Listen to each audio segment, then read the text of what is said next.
Marconi vai estar orando, apresentando o preletor da noite. Louvado seja o nome do Senhor, quero experimentar a todos com a doce e gloriosa paz do nosso Senhor Jesus. Estenda suas mãos para cá em nome de Jesus.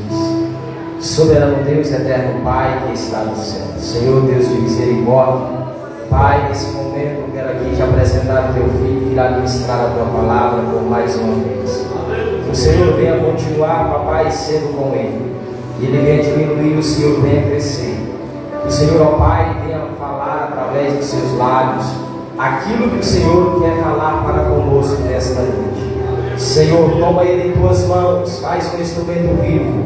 E assim, Senhor, nós te pedimos e te agradecemos, no nome do Pai, do Filho e do Espírito Santo. Amém. Graças a Deus. Meus irmãos, a paz do Senhor a todos. Abra sua Bíblia, carta aos Hebreus, Hebreus, capítulo de número 9, e o verso de número 22. Hebreus, capítulo 9, capítulo de número 9, versículo de número 22. Apenas a parte B do versículo. Grato a Deus pela oportunidade que Deus nos concede, estar reunido com a igreja do Senhor na noite desse dia. E a minha gratidão ao nosso pastor Petrônio, obrigado pelo convite.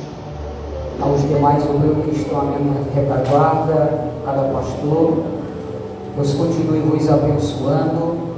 Estou grato pela vida de cada um de vocês, assim como de toda esta igreja. Que a graça e a glória, a bondade e a misericórdia de Deus, e assim a unção do seu Espírito, possa continuar sobre nós esta noite. Quantos ainda estão com o coração aberto, o Espírito de pé, para receber algo de Deus esta noite? Carta aos Hebreus, capítulo 9, no verso 22. Apenas a parte B do versículo, que está escrito assim: e sem derramamento de sangue não há perdão. Tome o seu assento, mas com o seu espírito de pé, exaltando o Criador dos céus e da terra.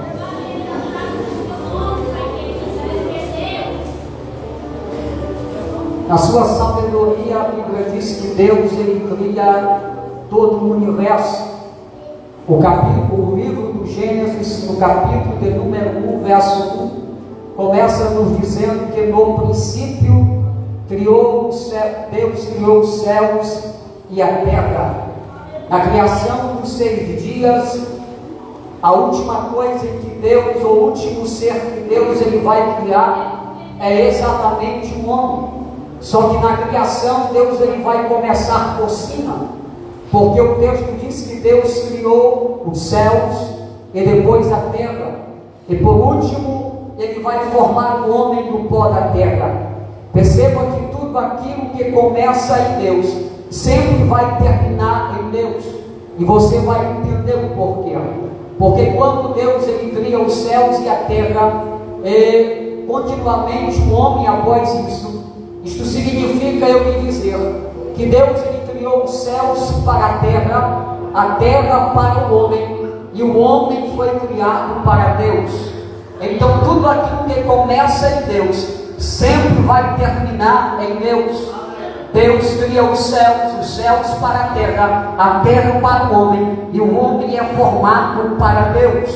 O homem é criado para servir, para adorar a Deus, para expressar a imagem e a semelhança do Criador. Aleluia! E quando Deus ele cria um homem, a Bíblia diz que Deus ele vai formar um jardim. Aleluia! E dentro desse jardim, Deus ele vai colocar um homem. Deus criou um jardim no Éden, e ele vai pegar o homem que ele tinha formado e vai colocar dentro deste jardim. A Bíblia vai nos dizer que Deus ele vai então criar todas as espécies, vai então fazer a terra brotar todas as espécies de árvore, e essas árvores vai dar o seu fruto com o propósito que o homem viesse se alimentar desse fruto. E quando Deus coloca o homem nesse jardim de delícia, aleluia, Deus ele vai dar 2 ordens para o homem. A primeira ordem que Deus ele vai dar ao homem é que de todos os frutos que havia no jardim do Éden, o homem deveria comer do seu fruto. A segunda ordem é que no fruto da árvore do conhecimento do bem e do mal, o homem não poderia comer e nem tocar nele. Então Deus ele dá estas duas ordens para o homem, e o homem deveria obedecer a Deus, ele deveria cumprir essas duas ordens. Quando Deus coloca o homem no jardim do Éden, o homem ele vai ter alguns privilégios como ninguém. Aleluia! Adão, além de ele ter todas as espécies de fruto para poder se alimentar, aonde que era produzida pela própria terra. É tão interessante isso, que no jardim do Éden, o homem ele não precisava sequer plantar para poder se alimentar. Era o próprio Deus que providenciava o fruto. O único trabalho que o homem tinha era de colher do fruto e se alimentar, porque no jardim do Éden, Deus ele era o provedor do homem. Aleluia! Deus ele era o provedor do homem, e isso é um princípio desde a criação. Deus ele é o nosso provedor. Deus ele é o provedor da tua história, ele é o provedor da tua casa, ele é o provedor da sua família. Bendito seja o Senhor. E além de o homem ter este privilégio, diz o texto que na viração do dia, ou seja, ao entardecer, Deus descia pessoalmente no Éden para poder dialogar, conversar, falar com o homem. Então Adão no Éden, ele tinha o privilégio de experimentar, de ter a comunhão, de ter a intimidade pessoalmente, face a face com Deus. Bendito seja o Senhor. Só que o inimigo, olhando para este cenário, ele não estava nada satisfeito. Satanás, aleluia, a antiga serpente, ele olhando para tudo aquilo que Deus ele fez para o homem, todos os privilégios que o homem tinha no jardim do Éden, a autoridade de Deus deu para o homem governar sobre a terra, governar sobre os animais. Satanás não estava nada satisfeito e feliz com isso. Então ele vai se levantar com um projeto, ele vai arquitetar um plano. E qual é o plano? O plano de Satanás era mostrar para Deus que o homem era tão pecador e tão rebelde como ele foi. Satanás queria mostrar e dizer para Deus: olha, Deus me lançou do céu e me expulsou do céu porque eu me levantei, porque eu fui rebelde, porque eu pequei. Mas eu vou provar para Deus que o homem a qual ele está dando todo este privilégio também é rebelde, também é pecador. Eu vou provar para Deus que o homem também vai trair a confiança de Deus, que o homem também vai pecar contra Deus. Então Satanás ele se levanta, e como é o projeto dele? Você conhece a história. Ele então vai tomar a forma, uma matéria de um animal, ele vai se incorporar em uma serpente, o animal mais astuto de todos que Deus tinha criado. E então ele vai entrar dentro do jardim do Éden, e então ele vai começar a colocar em prática o seu plano, vai começar a executar o seu plano, que era de derrubar o homem, que era fazer o homem perder os seus privilégios. E você conhece a história, aleluia. Então você sabe que Eva vai pegar o fruto proibido, exatamente o fruto que Deus disse: não comas e não coma, porque o inimigo vai entrar dentro da mente de Eva e vai fazer Eva tomar do fruto, comer do fruto, e vai levar para o homem, oferecer para o seu marido Adão, e ele também vai tomar do fruto, ele vai comer do fruto proibido. Quando o homem e a mulher faz isso, ele quebraram um princípio, ele desobedeceram a Deus, eles se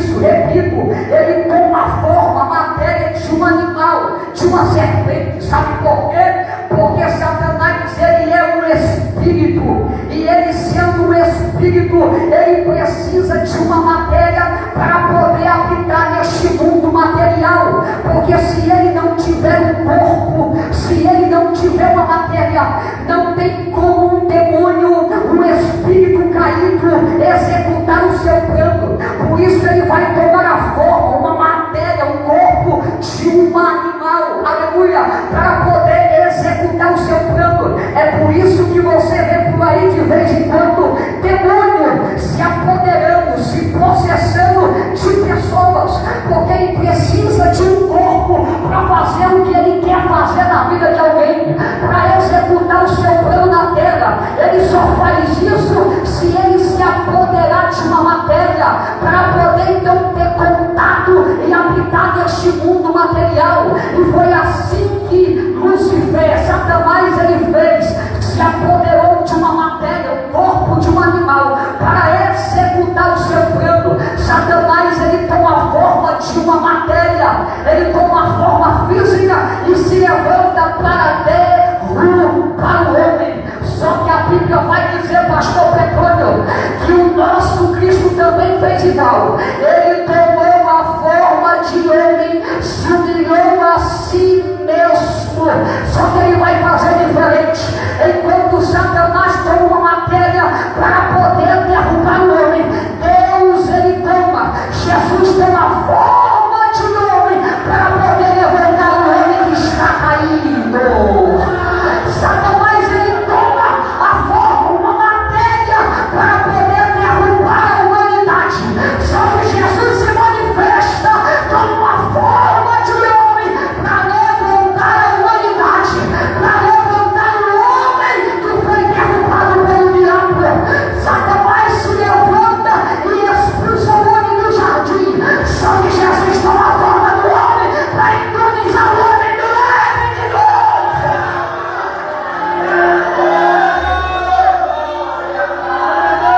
Ele tomou a forma de homem, se humilhou a si mesmo abaixo dos anjos, só para levantar você de novo, só para trazer você de volta para a presença, só para trazer você de volta para o centro, só para entronizar você no Éden, porque nós estávamos fora do Éden, nós estávamos fora do tabernáculo, fora de Deus. Só que ele tomou a forma de homem para levantar quem estava caído, para te dar perdão, para você estar aqui esta noite adorando Ele.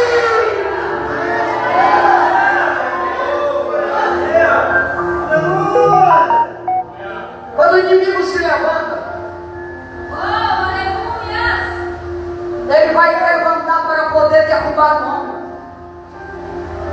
Ele não faz Adão pecar. Satanás não faz Eva pecar, ele só derruba. Por quê? Porque você nunca vai ver, você nunca viu o diabo pegar uma 765, botar na tua cabeça e dizer, pega, miserável. O diabo não obriga ninguém a pecar. O inimigo nunca te obrigou você a pecar e nenhum. Quando pecamos, pecamos deliberadamente, porque queremos. E no Éden foi da mesma forma. Ele não obrigou Eva e Adão a comer do fruto proibido. Por que eles comeram? Porque eles derrubou Adão e Eva. Como assim? Porque é isso que o inimigo ele faz. Ele tenta levar o homem a um estado de queda. E uma vez que o homem está em um estado de queda, ou seja, ele está caído, ele vai pecar contra Deus. E o inimigo sabe dessa verdade. E ele sabe também que uma vez eu e você de pé na presença de Deus, não pecamos contra o Criador. O inimigo sabe que uma vez a gente de pé, a gente vai fazer a vontade do Espírito, a gente vai andar conforme o Espírito quer, a gente vai obedecer a Deus. Só que ele também sabe de uma verdade, que uma vez a gente está caído, a gente vai pecar contra Deus. Então qual é a lógica? Satanás vai fazer Eva e Adão caído, eles vão pecar contra o Criador. Aí o apóstolo Paulo vai levantar a sua voz e vai dizer: aquele que está de pé, cuide-se para que não caia. Porque Paulo sabia que uma vez você caído, você vai pecar contra Deus. Uma vez a gente caído, a gente não quer vir para a igreja, não quer vir para a ceia. Uma vez a gente caído, a gente quer se rebelar, a gente quer se afastar da presença de Deus. Mas Deus, ele sabe, Paulo tinha essa revelação, que uma vez a gente de pé, a gente vai obedecer a voz dele, vai andar no Espírito, vai ser cheio do Espírito, vai buscar o Espírito. Aí ele ergue a sua voz e diz: aquele que está de pé, cuide-se para que não caia. Você já viu aquele ditado? Quando um crente comete algum tipo de pecado grave na igreja, aí você diz: olha, fulano caiu. Na verdade é o contrário. Antes dele pecar, ele já estava caído. O pecado só é a consequência da queda. Vou repetir novamente. Antes dele pecar, ele já estava em um estado espiritual de queda, já estava caído. O pecado só é a consequência da queda. Porque é isso que o diabo ele faz. Ele te derruba espiritualmente. Porque uma vez você caído, você vai pecar contra Deus. Mas eu vim esta noite dizer para alguém: nós não pertencemos à geração caída. Nós somos a igreja que vamos ficar de pé. Oh! Se levante o diabo, se levante a potestade, se levante o inferno, mas você vai ficar de pé. A tua família vai ficar de pé. O teu casamento vai ficar de pé. Oh! A tua história vai ficar de pé. Quem pega esta palavra e pode adorar Jesus esta noite. Ele pecou contra Deus. Deixa eu ir para o final. Aí Deus vai arquitetar um plano. Porque o diabo, ele não sabia, o inimigo não sabia, que Deus tinha um plano de redenção. E esse plano de redenção, ele foi projetado antes de Deus criar os céus e a terra. O plano para redimir o homem foi criado na eternidade, antes de Deus formar o homem do pó da terra. Porque Deus, ele é presciente. E Deus, ele projetou esse plano na eternidade. Porque na eternidade teve uma reunião. Deus Pai, Deus Filho, Deus Espírito. Deus, ele elaborou o projeto. Jesus vinha à terra para executar este plano de redenção. Porque o homem caiu, o homem está desviado da glória de Deus. O homem está condenado ao inferno. O homem está condenado à morte eterna.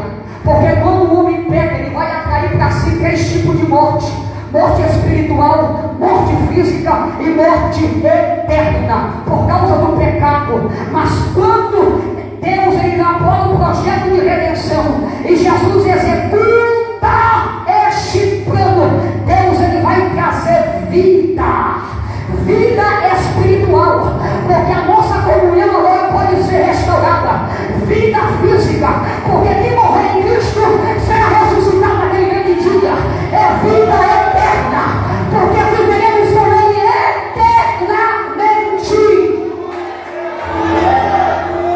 Se o pecado do homem teve 3 tipos de morte, a redenção que foi executada por Jesus, o sacrifício de Cristo, trouxe vida eterna, trouxe vida em abundância.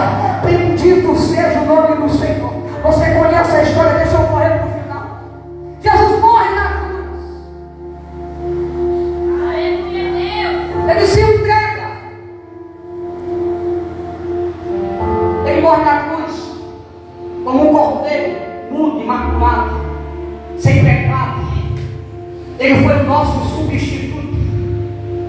Porque ninguém na terra tinha as características, as qualidades possíveis para morrer e a humanidade ser salva. Jesus foi o nosso substituto. Ele morreu em nosso lugar. Ele entregou voluntariamente na cruz. Não foi os soldados que prenderam Jesus. Não, foi ele que se entregou na cruz. E ele se entrega, ele morre. Só que detalhe, muitos entendem que para nós sermos alcançados pela salvação, bastava apenas Jesus morrer e ressuscitar. Mas não era só isso. Precisava algo de muito mais além do que isso. Precisava com que o sangue inocente fosse oferecido no céu. E uma vez oferecido no céu, era necessário que ele fosse aceito por Deus Pai. Porque se o sangue inocente não fosse aceito e aprovado no céu, nós estaríamos condenados para sempre. E quando Jesus ele desce da cruz, e que ele vai para o céu, ele vai justamente, primeiramente, entregar, oferecer, como diz o escritor aos Hebreus, o seu sangue, o sangue inocente, no tabernáculo no céu, para que assim, de uma vez por todas, nós fôssemos perdoados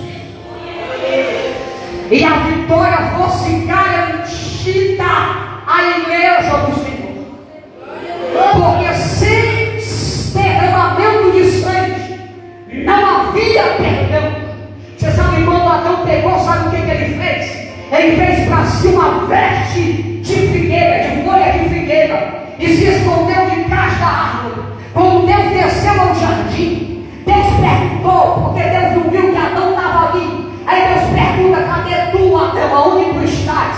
Aí Adão vai responder: Senhor, eu peguei, eu estava nu, e por causa disso eu tive medo e me escondi. Ora, Adão não fez para si veste de figueira.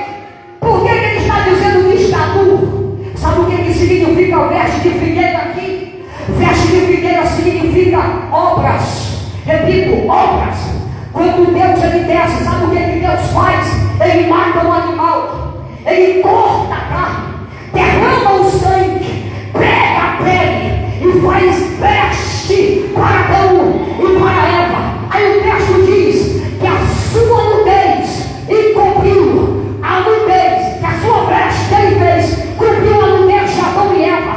Se a veste de figueira aqui significa obra, as vestes que Deus fez do animal simboliza graça. Oh, era Deus dizendo: Adão, a obra não salva Adão, quem salva é a graça.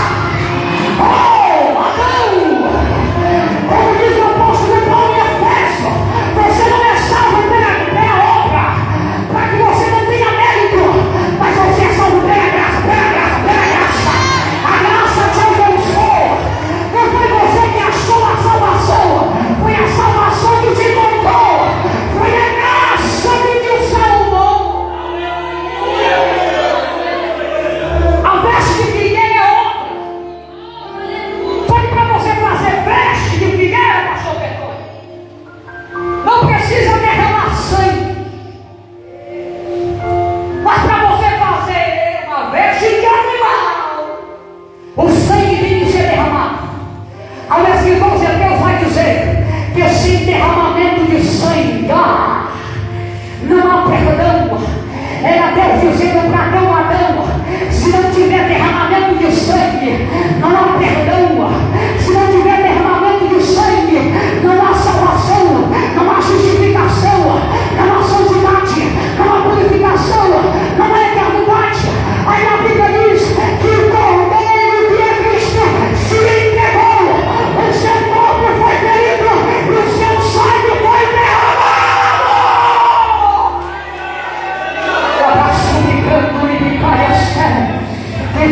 Quem foi alcançado por este sangue, o sangue está estendido sobre a tua história, o sangue está estendido sobre a tua casa. Sabe por que as terras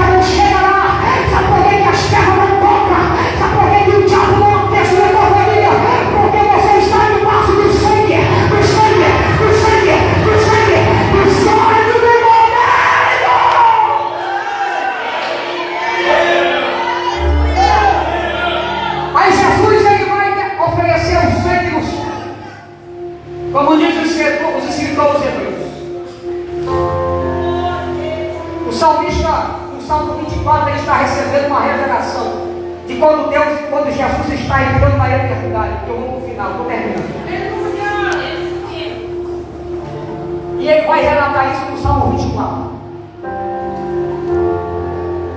O Salmo 24 é exatamente quando Jesus está chegando na entrada das mansões celestiais. Quando o escritor diz: levantai ao porto as vossas cabeças, para que entre o Rei da Glória. Levantai ao portas ou portais.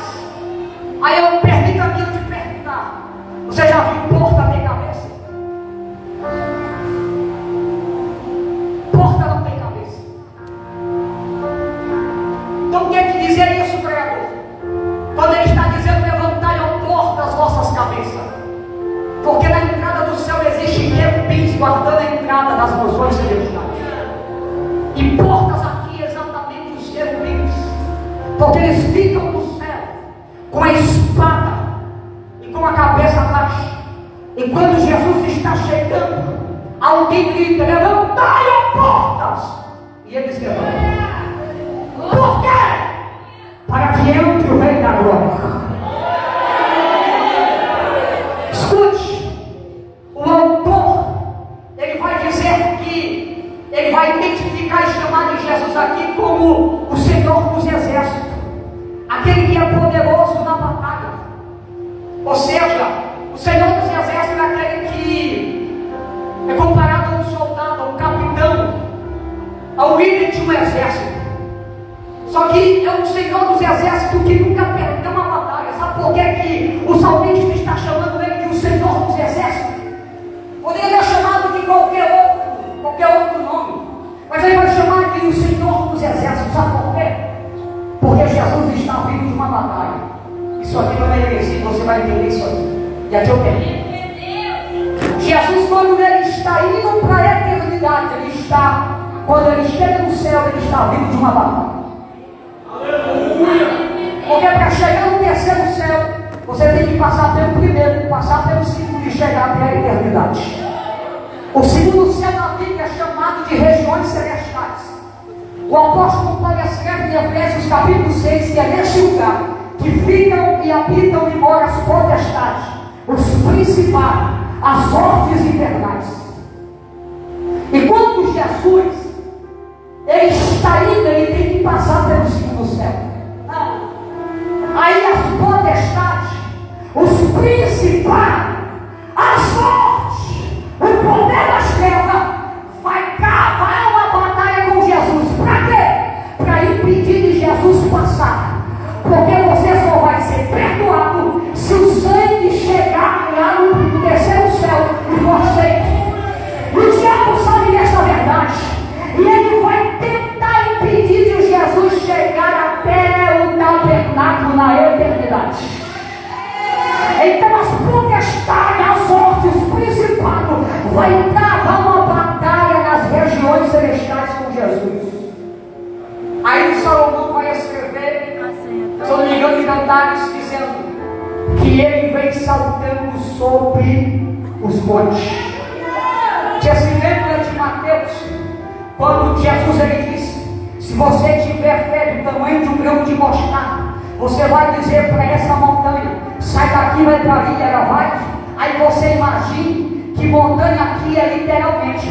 Talvez tem muito crente que já ficou na frente de uma montanha e sai daí. Não adianta. Se Deus ele fez aquela montanha ali, é para ficar ali. Porque montanha aqui não é aquele monte ali. Não é a montanha literalmente. O que é montanha aqui? Demônios. Pega o contexto. Jesus tinha acabado de expulsar os demônios de um menino, de um jovem lunático. E a Bíblia diz que os discípulos passaram quase a noite inteira querendo expulsar, só não deram conta. Aí Jesus chegou lá no Monte da Transfiguração de manhã cedo. Aí o pai foi até ele: por que os teus discípulos não conseguiram expulsar? Eu vou dizer algo aqui que vai talvez parar um pouco. Aí Jesus vai dizer: porque esse espírito só sai com jejum e oração. Aí você diz: é o demônio que está no jovem? Não. É o espírito que estava nos discípulos. E qual era o espírito que estava nos discípulos? incredulidade. Porque a incredulidade, o próprio Jesus disse que ele é um espírito. Jesus tinha acabado de descer do monte, passou a noite inteira no monte. Jesus não jejuou. Mas ele chegou no jovem e sai, e o demônio saiu. O espírito aqui é a incredulidade que estava no discípulo. Por causa desta incredulidade, eles não conseguiram expulsar o demônio da vida do jovem, estava no jovem. A Bíblia diz que Jesus não fez milagres em muitas cidades por causa da incredulidade que havia no povo. Porque a incredulidade é um espírito, e a incredulidade impede com que você receba o teu milagre. Crente incrédulo, ele não crê, ele não tem fé, ele pede mais de derrota em derrota do que de vitória em vitória. Jesus disse para Pedro, para de ser incrédulo, seja crente, perdão, para Tomé, seja crente Tomé, seja crente, tenha fé. Aí eu disse, não vou perguntar a Jesus por quê a gente não expulsou. Aí Jesus vai dizer, vocês têm que orar e jejuar. Não. Jesus disse, se você tiver fé do tamanho do grão de mostarda, olha o contexto. Você vai dizer para esse monte, sai daqui e sai dali. Para você entender melhor, Jesus está dizendo que se você tiver fé, você vai dizer ao espírito maligno, sai, e ele tem que sair. Você vai dizer para legiões de demônio, sai, e ele vai ter que sair. Aleluia. Pastor Petrônio, tem uma legião de demônio que quer se instalar no Brasil, o socialismo, mas a igreja não é incrédula, a igreja é crente, e a igreja está usando a sua fé dizendo, não vai, não vai, não vai, não vai, porque a nossa nação, a igreja é do Senhor.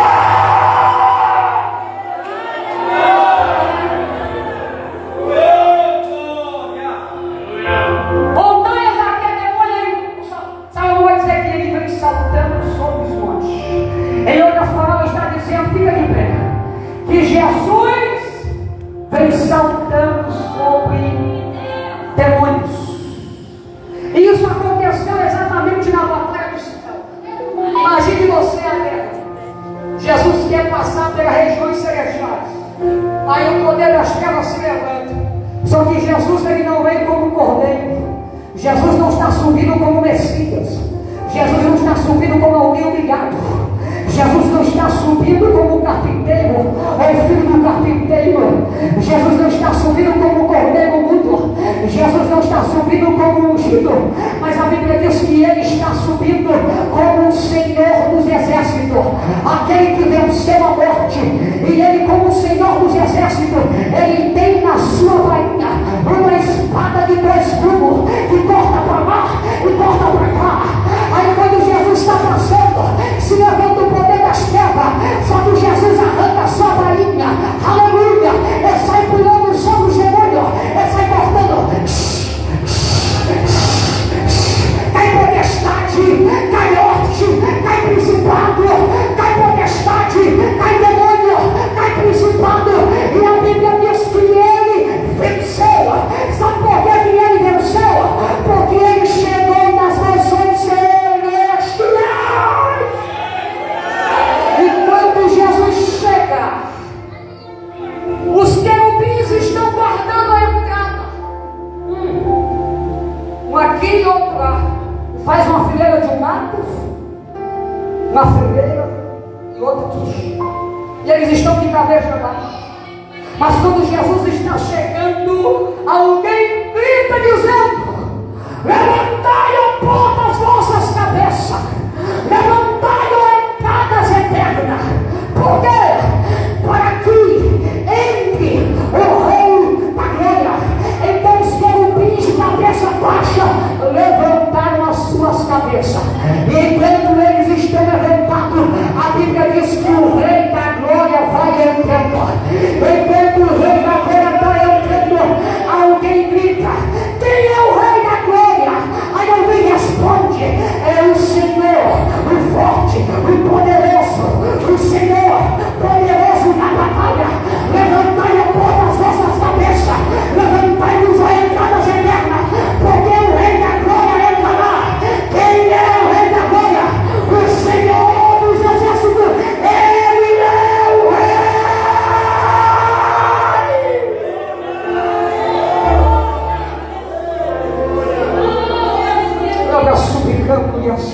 traz. Quando ele chega na entrada e seu sangue é oferecido, é aceito. Aí o escritor vai dizer que por uma vez por todas nós fomos perdoados.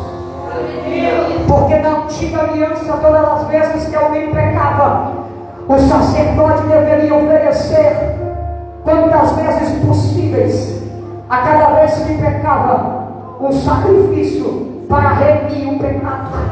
Só que o sacrifício de Jesus foi aceito na eternidade, e de uma vez por todas aboliu todos os outros sacrifícios.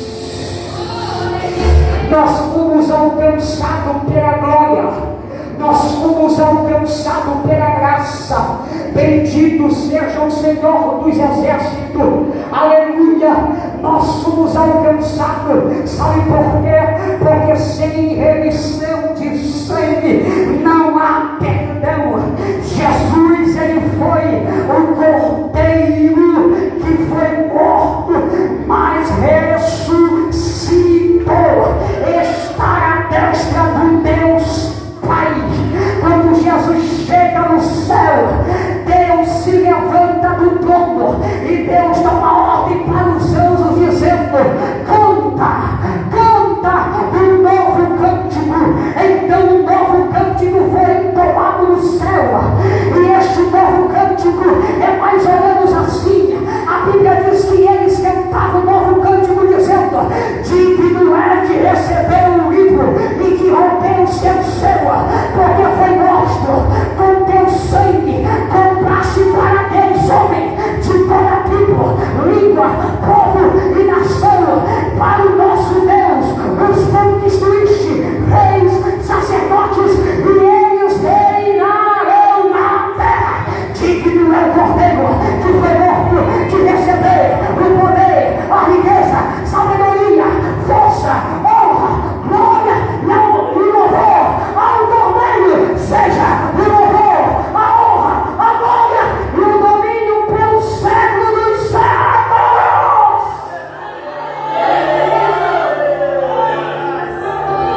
Sabe por que nós estamos nesta ceia?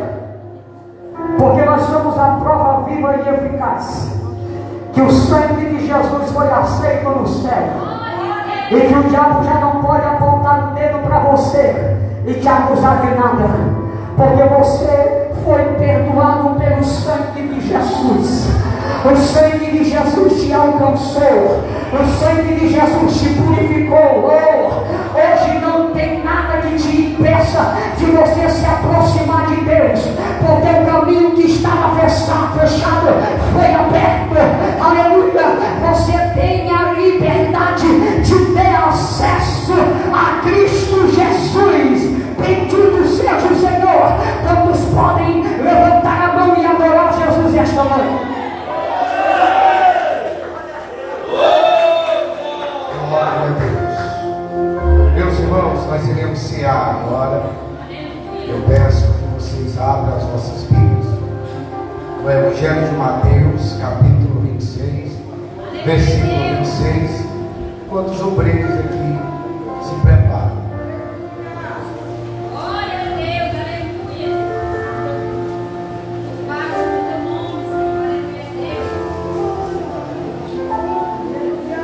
Deus.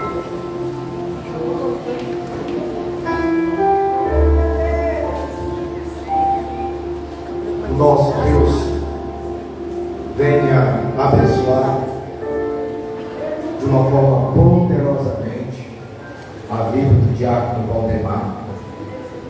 Vamos, meus irmãos, agilizem aí para nós nos posicionarmos aqui. Amém. Pode vir aí, ó. Os mais velhos de casa vai ensinar os outros que essa chegada. Aleluia. Os irmãos encontraram.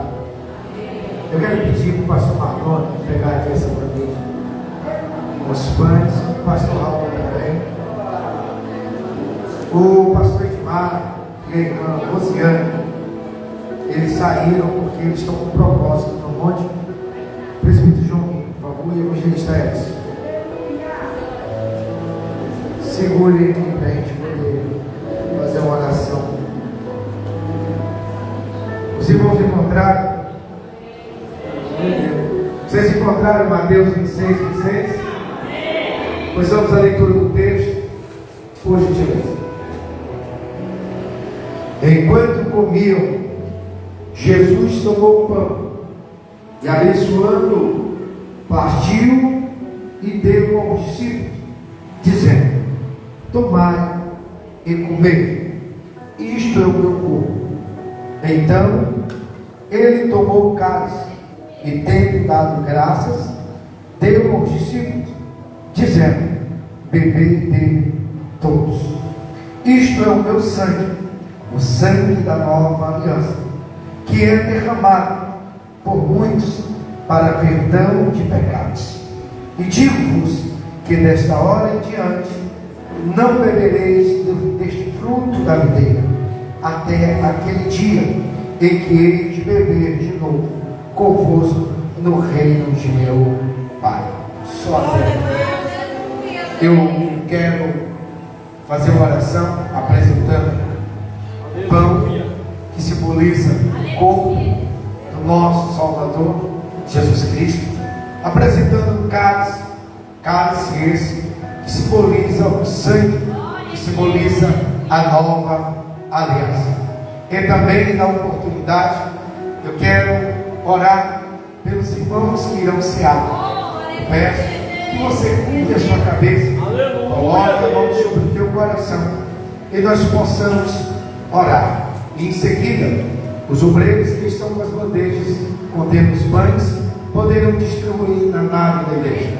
O pastor Raul vai distribuir para os irmãos da plenária e o pastor Mardônio para os obreiros. Amém?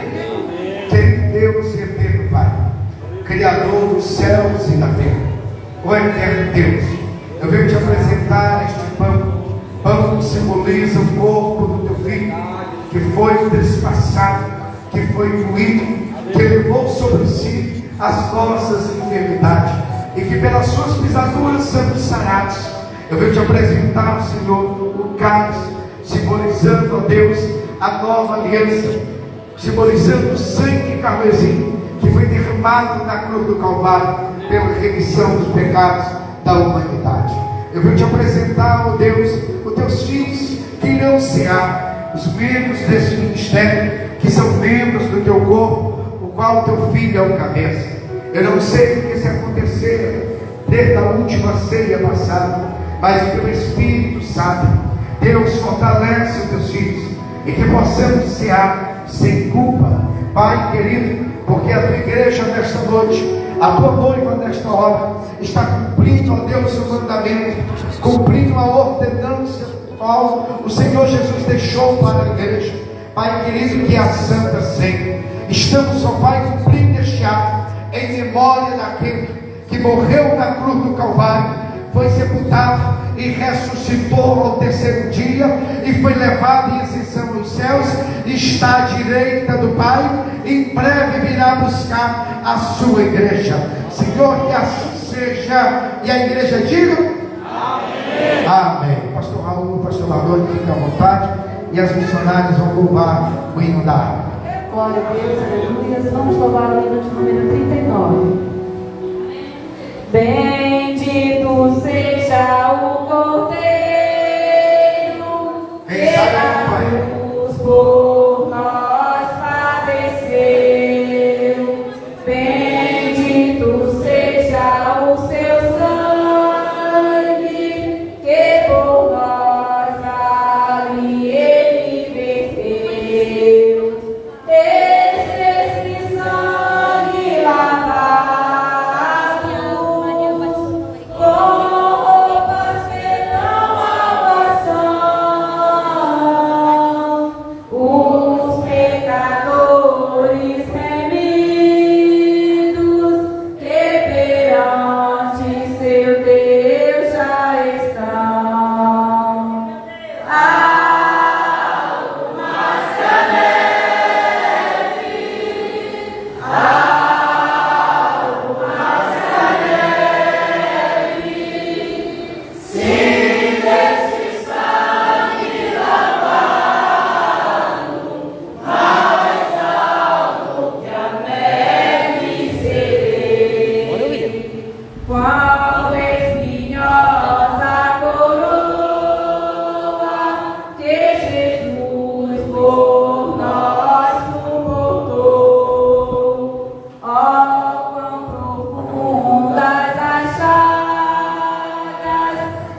prova o quanto Ele amou.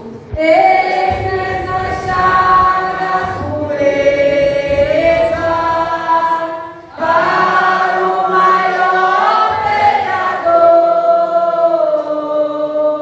pois que mais alvo que a neve, o teu sangue nos torna Senhor.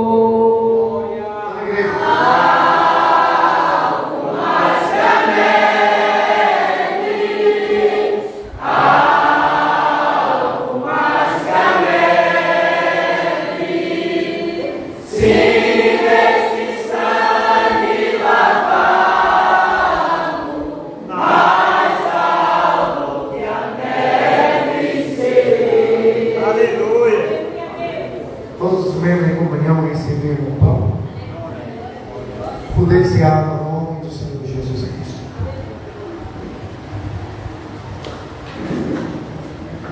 Senhor Deus, nosso Pai, Deus, nesse momento te apresenta a tua igreja, Pai, a tua eleita, a tua noiva, e nós estamos mais uma vez, Pai, participando desta grande ceia, Pai. Deus querido, eu te peço que todos aqueles, Pai, que comeram esse pão representando o teu corpo, Pai, ao comer, Deus querido, que o Senhor venha fortalecer cada um, Deus. Deus amado, vem dar o ânimo àquele que estão desanimados. Deus querido, venha avivar e alegrar, Pai amado, a cada dia. Deus, eu também te peço, se tiver alguém enfermo, Pai, ao participar desta grande ceia, Pai, o Senhor possa curar, Pai, o Senhor possa restaurar, Deus querido. E é isso que nós te pedimos e por fé te agradecemos em nome de Jesus. Glória a Deus. Os obreiros que estavam com as bandejas nas casas podem distribuir na nave da igreja. Aleluia.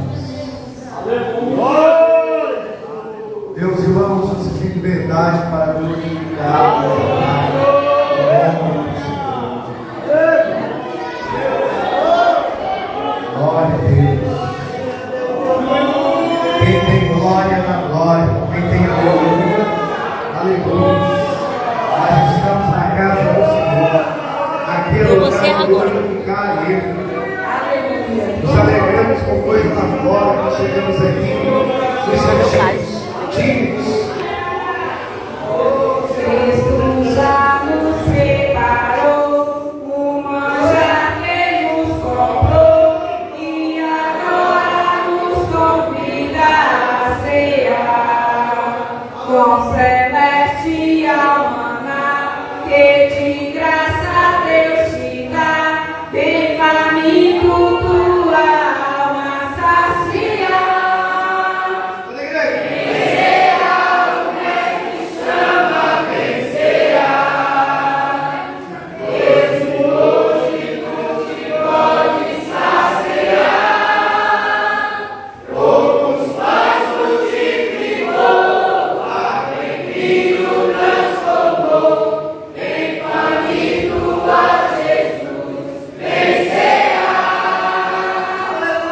Discípulos a voltar, sem os peixes apanhar, mas Jesus os manda outra vez partir. Ao tornar a praia, então, vem ao fogo peixe e pão, e Jesus que os convida a ser assim.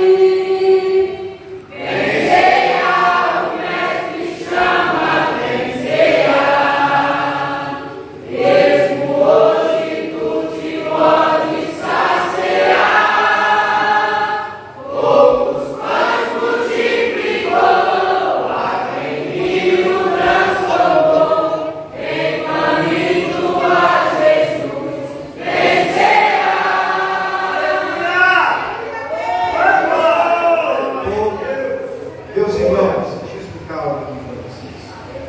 Vocês que chegaram agora, que são acostumados a frequentar as igrejas, algumas igrejas têm o hábito, o irmão recebeu o cálice já esse ano. Nós aqui optamos por que Paulo diz lá escrevendo aos 1 Coríntios. aos Coríntios: esperai uns pelos outros. Então, nós aqui temos o hábito de cearmos juntos. Amém?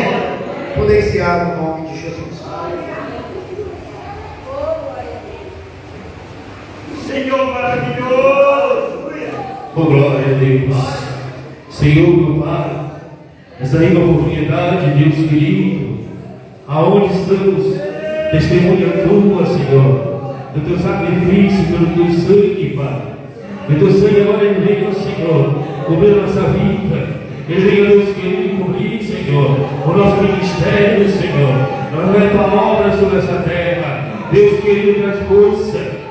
Deus querido, traz vida, Pai, para a vida, Senhor, aleluia. Oh, meu Deus querido, que está dentro de nós, meu Pai, está, Deus querido, na tua obra, está, Deus Senhor, nos teus caminhos, Deus, o teu sangue, ele vem a renovar, Pai querido, aquilo que está perdido, ele vem a trazer de volta, meu Deus querido, aquilo que está fraco, ele vem a levantar, Senhor, caído, que através da vida dos teus servos, Senhor, que estão sendo testemunha tua, pelo teu sangue, Senhor, nessa noite, ó Pai, ele vem a trazer, Senhor, esperança para aqueles que ouvem a nossa voz. Santo Deus, maravilhoso Pai, unge, Senhor, nossa cabeça, Deus, unge, Senhor, nossos pés, que o teu sangue, ele vem a trazer, Senhor, aleluia, a tua presença ainda mais sobre a nossa vida, Senhor, esquadrinha nosso coração, Deus querido, esquadrinha nossos passos, aleluia, nossa mente e nosso coração, Deus, para fazer, meu Pai, a tua vontade. Oh, Santo Deus, muito obrigado, Pai, pela essa rica oportunidade, Deus, que tu tem dado para a tua igreja, ser testemunha tua vida sobre essa terra, nos limite, Pai, assim te peço e por fé te agradeço, em nome de Jesus. Amém, Senhor. Glória! Aleluia! Glória a Deus. Eu peço que os amigos agora para orar no grupo. Aleluia. Tome vossa assento. Se tiver alguém aqui nessa noite que esteja distanciado do Senhor, queira retornar, ou que precise fazer uma nova aliança, não podemos sair daqui sem falar e fazer esse convite. Que Deus abençoe cada dirigente que compõe essa área. Que Deus abençoe os membros do congregado, cada um de vocês. Que Deus continue fortalecendo. Eu quero aqui aproveitar vocês e dizer para os irmãos que o próximo sábado nós teremos uma festividade exclusiva para as nossas crianças. Festividade essa que vai ser lá na congregação Bom Samaritano. E a gente vai dar presente, um lanche e a administração da palavra de Deus. Você vai ver a esposa e os irmãos estão correndo para dar para quem, para dar para eles. E graças a Deus os irmãos têm ajudado. E eu quero dizer que está com um ônibus é grande, né? A gente vai passar aqui. Depois a gente vai ver o que a gente vai fazer para levar as crianças ali para parar, no carro, né? Dar um suporte. Andar com criança, mexer com criança é uma coisa muito delicada e uma responsabilidade muito grande. Nessa terça-feira agora nós teremos um de ensino, na outra terça teremos um de ensino. Quem teve na sétima terça-feira pôde presenciar uma bênção, um maravilhoso.